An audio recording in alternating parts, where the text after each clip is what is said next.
Olá pessoal, estamos de volta então com o nosso programa sobre os chavões jurídicos. Aquelas frases feitas que são ditas por aí todos os dias e muitas vezes sem maiores reflexões. Então nós estamos aqui para tentar desconstruir alguma dessas frases. Bom, a frase que eu escolhi para hoje é uma das frases que eu tenho ouvido muito entre os criminalistas, entre os professores de direito penal, algumas vezes em congresso, e que é uma frase até muito bonita, mas ela traz uma mensagem que, ao meu ver, não é uma mensagem muito correta. É uma frase do Radbruch, que escreveu num livro de filosofia do direito essa frase, e que diz algo mais ou menos assim: nós não devemos lutar por um direito penal melhor, nós devemos lutar por algo melhor do que o direito penal. Fecham-se aspas. Bom, essa frase, que é uma frase até uma frase de efeito, uma frase bonita do ponto de vista de jogo de palavras, ela traz uma ideia de que existiria algo melhor do que o direito penal e a gente deveria lutar por esse algo melhor do que o direito penal. Bom, e aí eu fico pensando então, o que seria esse algo melhor do que o direito penal? Os abolicionistas penais, eles têm defendido alternativas ao modelo punitivo que nós temos hoje. E essas alternativas podem se dividir basicamente em dois modelos. Um modelo jurídico, mas não penal, ou um modelo que não englobe o direito, um modelo fora do direito, um modelo comunitário. O modelo comunitário é algo, ao meu ver, bastante utópico se nós pensarmos a curto prazo, e eu acho que ele é utópico em qualquer circunstância. Por quê? Porque ele parte do pressuposto de que seria possível, mesmo em situações graves, mesmo em crimes graves, como um homicídio, um estupro, um latrocínio, mesmo nessas situações, seria possível conciliar esse indivíduo que praticou esse crime com a vítima ou com seus familiares. E aí, em vez de nós chamarmos o Estado para intervir nessas situações, haveriam determinados conselhos, algumas comunidades de bairro, da cidade, quando for uma cidade menor, comunidades locais, que faria então essa conciliação desses indivíduos com o réu, com o criminoso. Bom, isso, ao meu ver, é bastante complicado, porque se nós pensarmos em condutas tão graves como essas que eu citei, seria inviável convencer a vítima ou seus familiares de que é razoável que aquele indivíduo preste serviço à comunidade ou pague uma indenização e fique tudo por isso mesmo. O mais provável é que os familiares da vítima resolvam fazer a vingança privada. E aí, se eles matarem o indivíduo que matou o parente dele, o máximo que nós poderíamos fazer com ele nesse sistema, nesse modelo de mundo, seria chamar aqueles familiares que mataram aquele indivíduo e tentar uma conciliação com os parentes da nova vítima. E assim, talvez os parentes da nova vítima não ficassem satisfeitos e fossem lá e matassem esse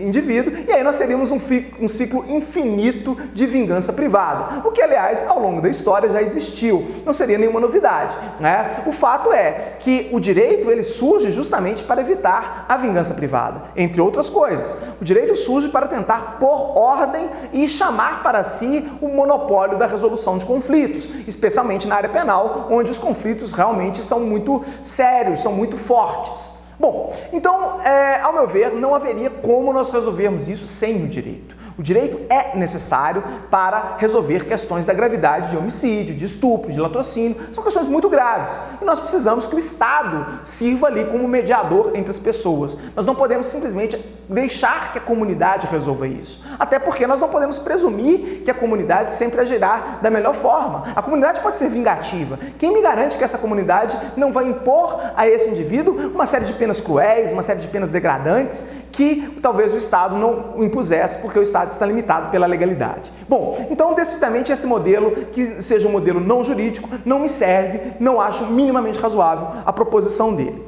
Mas resta, então, a defesa de um modelo que não seja um modelo penal, porque, afinal de contas, o direito penal anda muito desgastado, as pessoas andam muito descrentes da possibilidade do direito penal resolver esses conflitos. Então, se algumas pessoas propõem que mesmo em situações graves, mesmo em crimes graves, como é o caso do homicídio, do estupro, do latrocínio, seria possível nós não punirmos, mas nós criarmos consequências jurídicas que fossem suficientemente graves para evitar que aquele indivíduo praticasse o crime, né? E aí o direito civil ou o direito administrativo poderiam dar conta de reprimir ou de evitar essas condutas.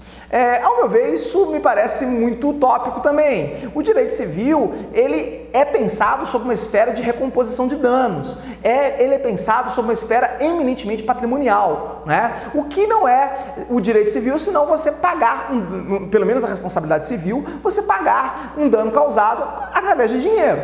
né? E você pensar que para situações como um homicídio, para situações como um estupro, você possa simplesmente pagar uma indenização por um ato tão grave e que isso possa resolver o conflito, me parece demasiadamente utópico, porque a maioria das pessoas, pelo menos no mundo que nós vivemos hoje, não vai ficar nada satisfeita e simplesmente receber um dinheiro para uma morte ou para uma violência sexual ou algo dessa gravidade. Então, resta então o direito penal, e aí nós teríamos que pensar num direito penal melhor, porque o que existe hoje em dia, nós sabemos que não é tão bom assim, não resolve tanto as questões. Mas o direito penal, ele traz avanços significativos ao longo da história e talvez o grande avanço que o direito penal nos traga, que não existe no direito civil e não existe, certamente, quando a gente deixa que a comunidade julgue aqueles indivíduos, é a legalidade, o princípio da legalidade, que ele estabelece, primeiro, que ninguém será punido se não houver a definição prévia da conduta proibida. Claro que se o direito civil permite analogia, o direito penal não vai permitir analogia justamente para evitar que o indivíduo sofra uma pena, sofra uma penação em virtude de algo que ele não sabia sequer que era crime. Essa é uma das vantagens do direito penal, pelo menos para essas situações tão graves, onde ele pode sofrer uma pena que é muito mais grave do que simplesmente pagar uma indenização. Uma outra vantagem é que a legalidade traz também a definição prévia da pena.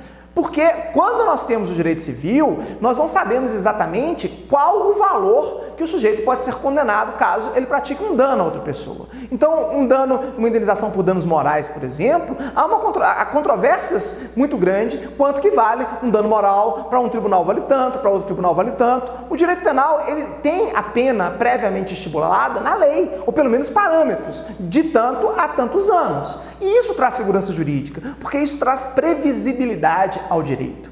Então, se nós pensarmos em algo melhor do que o direito penal, como ele seria melhor se ele não traz a legalidade em que há a definição da conduta proibida e se ele não traz a definição da pena estipulada para a conduta proibida? Vejam, o direito penal pode não ser uma solução perfeita para conflitos de tamanha gravidade, mas ele tem uma estrutura que o faz mais adequado para esse tipo de situação.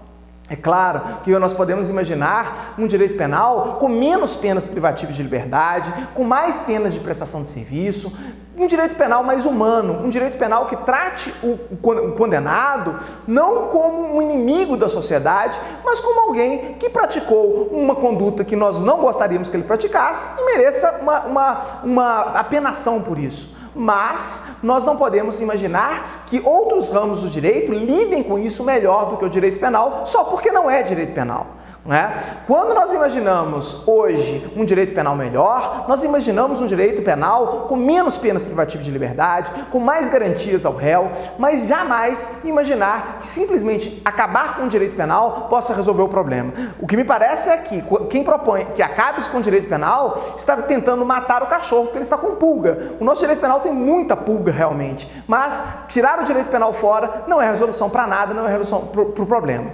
Então eu inverto essa frase do Radbruch e digo a vocês, não tentem lutar por algo melhor do que o direito penal, isso é demasiadamente utópico, lutem por um direito penal melhor, isso sim é possível e a história já nos mostrou que nós temos como garantir, como adquirir novos direitos, novas garantias individuais.